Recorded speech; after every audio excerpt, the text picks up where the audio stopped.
Hello friends, welcome to ஆரோக்கிய சமையல். இன்னைக்கு நம்ம வந்து நிறைய வெஜிடபிள்ஸ் சேர்த்து ஒரு சூப்பரான ஸ்நாக்ஸ் ரெசிபி தான் பண்ண போறோம். வாங்க எப்படி செய்யலாம்னு பார்க்கலாம்.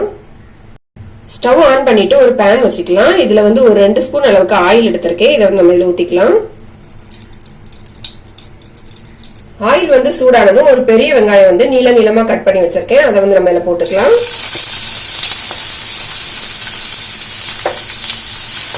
வெங்காயம் வந்து லைட்டா வதங்கட்டும். வெங்காயம் வந்து கண்ணாடி பதம் வரது வரைக்கும் வதக்கினா போதும். இதுக்கப்புறம் 1 ஸ்பூன் அளவுக்கு இஞ்சி பூண்டு பேஸ்ட் எடுத்து வச்சிருக்கேன். இதையும் நம்ம இது கூட போட்டுடலாம். போட்டுட்டு நல்லா மிக்ஸ் பண்ணிக்கலாம். இந்த இஞ்சி பூண்டோட பச்சை வாசனை வந்து நல்லா போகணும். நம்ம சேர்த்து இஞ்சி பூண்டோட பச்சை வாசனை போன பிறகு 1 கப் அளவுக்கு பீன்ஸ் வந்து நல்ல பொடியா கட் பண்ணி வச்சிருக்கேன். இதை நம்ம இதில் போட்டுக்கலாம். 1 கப் முட்டைக்கோஸ் வந்து துருவி வச்சிருக்கேன். அதையும் நம்ம போட்டுக்கலாம். 1 கப் அளவுக்கு கேரட் எடுத்து அதையும் துருவி வச்சிருக்கேன். அதையும் நம்ம இது கூட சேர்த்துக்கலாம். இது எல்லாத்தையும் நல்லா மிக்ஸ் பண்ணிடலாம். நம்ம போட்டிருக்க இந்த கேரட், பீன்ஸ், முட்டைக்கோஸ் எல்லாமே வந்து ஆயில வந்து நல்லா வதங்கணும். அதனால நம்ம வந்து ஸ்டவ்வை வந்து சிம்ல வச்சுட்டு இதை வந்து நல்லா வதக்கிக்கலாம். நம்ம இதுல தண்ணி எதுவும் சேர்க்க வேண்டாம். இந்த ஆயிலே வந்து இந்த காய் எல்லாமே வேகணும். அப்பதான் நல்லா டேஸ்ட் ரொம்ப நல்லா இருக்கும்.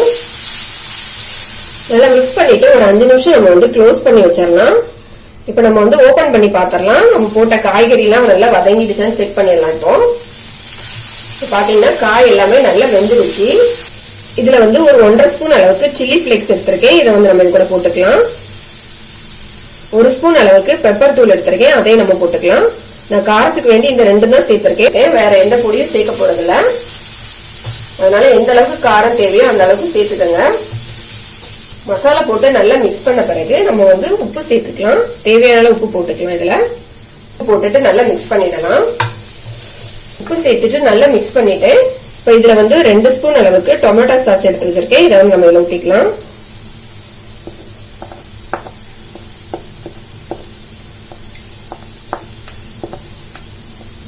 ஒரு ஸ்பூன் அளவுக்கு சோயா சாஸ் எடுத்து வச்சிருக்கேன். இதையும் நம்ம இதுல ஊத்திடலாம். இதை வந்து நல்லா மிக்ஸ் பண்ணிக்கலாம். எல்லாத்தையும் இப்ப எல்லாமே போட்டு நல்லா மிக்ஸ் பண்ணிட்டு உங்களுக்கு சோயா சாஸ், டொமேட்டோ சாஸ் சேர்க்க வேண்டாம்னா நீங்க வந்து மஞ்சத்தூள், மிளகாத்தூள், கரம் மசாலா எல்லாம் போட்டு நல்லா சேர்த்து மிக்ஸ் பண்ணிக்கோங்க. ஸ்டவ் ஆஃப் பண்ணிட்டு இதை எடுத்து நல்லா ஆற வச்சிடலாம். நம்மளோட ஸ்டஃபிங் வந்து ஆறதுக்குள்ள நம்ம மேல் மாவு வந்து ரெடி பண்ணிக்கலாம். இப்ப நான் வந்து ஒரு 6 ஸ்லைஸ் பிரெட் எடுத்திருக்கேன். இதை வந்து நம்ம ஒரு பவுல்ல வந்து சின்னதா பிச்சு போட்டுக்கலாம். ஒரு மிக்சிங் பவுல் எடுத்துக்கலாம். இதுல நம்ம எடுத்து வச்சிருந்த பிரெட்டை வந்து சின்னதா இதுல வந்து பிச்சு போட்டுடலாம்.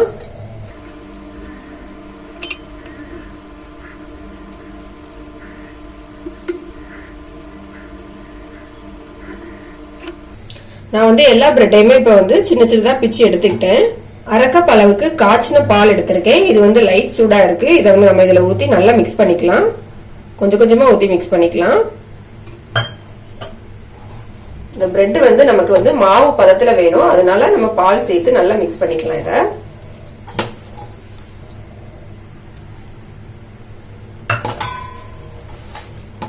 6 ஸ்லைஸ் பிரெட் எடுத்தனால எனக்கு வந்து 1/4 கப் பால் வந்து கரெக்டா இருக்குது. நீங்க வந்து பிரெட் அதிகமா எடுத்தேன்னா பால் வந்து எக்ஸ்ட்ராவா சேர்த்துக்கோங்க. இதை வந்து நல்லா மிக்ஸ் பண்ணிடலாம். நம்ம நல்லா கட்டி இல்லாம நல்லா மிக்ஸ் பண்ணிக்கலாம். பிரெட் வந்து நல்லா மிக்ஸ் பண்ணி எடுத்துட்டேன். இதுல வந்து 1 ஸ்பூன் அளவுக்கு கார்ன்ஃபிளவர் மாவு எடுத்து வச்சிருக்கேன். இதை வந்து நம்ம இது கூட போட்டு நல்லா மிக்ஸ் பண்ணிக்கலாம். இந்த கார்ன்ஃபிளவர் மாவு சேர்க்கும் போது வந்து எண்ணெய் வந்து அதிகமா குடிக்காது. பிரெட்னால எண்ணெய் வந்து அதிகமா குடிக்கும். அதனால எண்ணெய் குடிக்காம இருக்கும். அதே டைமுக்கு நமக்கு வந்து நல்ல கிறிஸ்பியாவும் இருக்கும். அதனாலதான் கார்ன்ஃபிளவர் மாவு சேர்த்திருக்கேன்.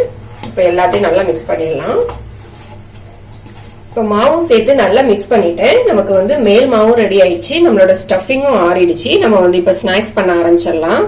நம்ம கையில வந்து கொஞ்சமா ஆயில் தடவிக்கலாம். ஆயில் தடவிட்டு நம்ம ரெடி பண்ணி வச்சிருந்த பிரெட்ல இருந்து கொஞ்சமா எடுத்துக்கலாம். கொஞ்சமா எடுத்துட்டு இந்த மாதிரி உருண்டை மாதிரி பிடிச்சுக்கலாம். இந்த மாதிரி உருண்டை பிடிச்சிட்டு நம்ம கையில வச்சுட்டு இப்படி பிரஸ் பண்ணி விட்டுக்கலாம். இப்படி பிரஸ் பண்ணும்போது நமக்கு வந்து இப்படி கொஞ்சமா சின்னதா இப்படி விரிஞ்சு வரும். கையில ஆயில் தடவிட்டு பண்ணுங்க. அப்பதான் ஒட்டாம வரும். நமக்கு பண்றதுக்கும் ரொம்ப ஈஸியா இருக்கும். பாத்தீங்கன்னா இப்ப இந்த அளவுக்கு நான் வந்து இதை ரெடி பண்ணிட்டேன். இப்ப நம்ம ரெடி பண்ணி வச்சிருக்க ஸ்டஃபிங்க வந்து இதுல வச்சிடலாம். சென்டர்ல வச்சுக்கலாம். இதை ஸ்டஃபிங் வச்சுட்டு இதை வந்து நல்லா க்ளோஸ் பண்ணிக்கலாம். இந்த மசாலா எதுவுமே வெளியே வரக்கூடாது, அந்த அளவுக்கு நல்லா கவர் பண்ணி க்ளோஸ் பண்ணிக்கலாம். இதை இப்போ பாத்தீங்கன்னா நல்லா மசாலா வச்சு க்ளோஸ் பண்ணிட்டேன். இந்த மாதிரி உருட்டி விட்டீங்கன்னா போதும், எல்லா பக்கமும் அழகா ஈவனா வந்துடும். இப்போ பாத்தீங்கன்னா நம்ம மசாலா வச்ச எல்லா சைடுமே நல்லா க்ளோஸ் ஆயிடுச்சு. இந்த மாதிரியே நம்ம எல்லாத்தையும் ரெடி பண்ணிக்கலாம். நம்ம ரெடி பண்ணி வச்ச பிரெட் எல்லாத்துலயுமே மசாலா வச்சு நான் ரெடி பண்ணிட்டேன். நம்ம எல்லாத்தையும் எடுத்து ஒரு பிளேட்ல வச்சிடலாம். இப்போ நான் வந்து எல்லாத்தையுமே ரெடி பண்ணி எடுத்துட்டேன். ஒரு மிக்சிங் பவுல் எடுத்துக்கலாம். இதுல வந்து 2 முட்டை வந்து எடுத்து வச்சிருக்கேன். இதை வந்து நம்ம இதுல ஊத்திக்கலாம். கொஞ்சமா சால்ட் சேர்த்துக்கலாம். இதை வந்து நல்லா பீட் பண்ணிக்கலாம். இந்த முட்டை வந்து நல்லா வந்து மிக்ஸ் ஆகணும். இந்த மாதிரி நல்லா மிக்ஸ் பண்ணி எடுத்துக்கங்க. ஒரு பிளேட்ல வந்து நம்ம ரெடி பண்ணி வச்சிருந்த இந்த முட்டையை எடுத்து வச்சிருக்கேன். இன்னொரு பிளேட்ல வந்து பிரெட் கிரம்ஸ் எடுத்து வச்சிருக்கேன். இப்ப நம்ம வந்து பிரெட் வச்சு பால் மாதிரி ரெடி பண்ணிட்டோம்ல, அதை வந்து இந்த வந்து எக்ல போட்டுக்கலாம்.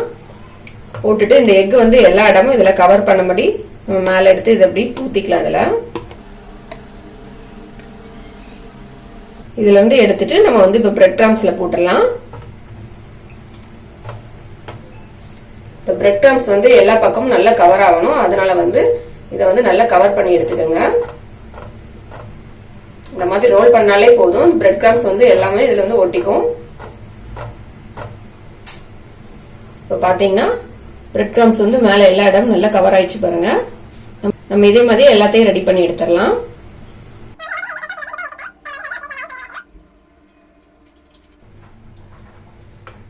இனி நம்ம வந்து இதை வந்து ஆயில்ல போட்டு ஃப்ரை பண்ணி எடுத்துக்கலாம்.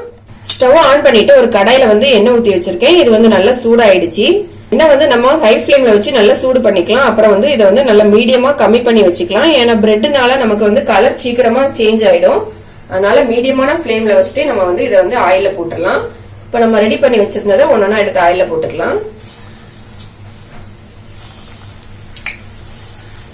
போடும்போது பொறுமையா போடுங்க, ஆயில் வந்து கையில பற்றாம. இப்ப நம்ம வந்து லைட்டா இதை திருப்பி விட்டுக்கலாம். திருப்பும் போது மெதுவா திருப்பி விடுங்க.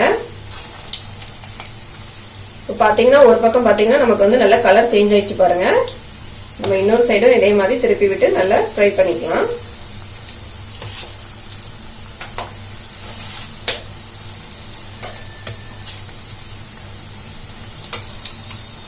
எல்லா சைடுமே நல்ல கலர் சேஞ்ச் ஆயிடுச்சு பாருங்க. நல்ல பிரவுன் கலர் ஆயிடுச்சு. நம்ம இப்ப வந்து எடுத்துடலாம் ஆயில்ல இருந்து. இதுல பிரெட் சேர்த்திருக்கனால ரொம்ப கிறிஸ்பியா இருக்கும், டேஸ்டும் ரொம்ப சூப்பரா இருக்கும். பாருங்க, பார்க்கும் போதே உங்களுக்கு தெரியுதா எவ்வளவு கிறிஸ்பியா இருக்குன்னு. இதே மாதிரி மீதி எல்லாத்தையும் ஃப்ரை பண்ணி எடுத்துடலாம். வெஜிடபிள்ஸும் பிரெட்டும் வச்சு எப்படி ஒரு கிறிஸ்பியான ஸ்நாக்ஸ் பண்ணலாம் அப்படிங்கறத பார்த்தோம். இதை வந்து கண்டிப்பா ட்ரை பண்ணி பாருங்க, ரொம்ப டேஸ்டா இருக்கும். நம்ம வந்து இதுல கார்ன்ஃபிளவர் மாவு சேர்த்திருக்கிறதுனால இது வந்து சுத்தமா எண்ணெயே குடிக்கல. நம்ம ஊத்துன எண்ணெய் வந்து அப்படியே இருந்துச்சு. அதனால வந்து இதை கண்டிப்பா ட்ரை பண்ணி பாருங்க. இந்த வீடியோ உங்களுக்கு பிடிச்சிருந்தா லைக் பண்ணுங்க, ஷேர் பண்ணுங்க, மறக்காம என்னோட சேனலை சப்ஸ்கிரைப் பண்ணுங்க.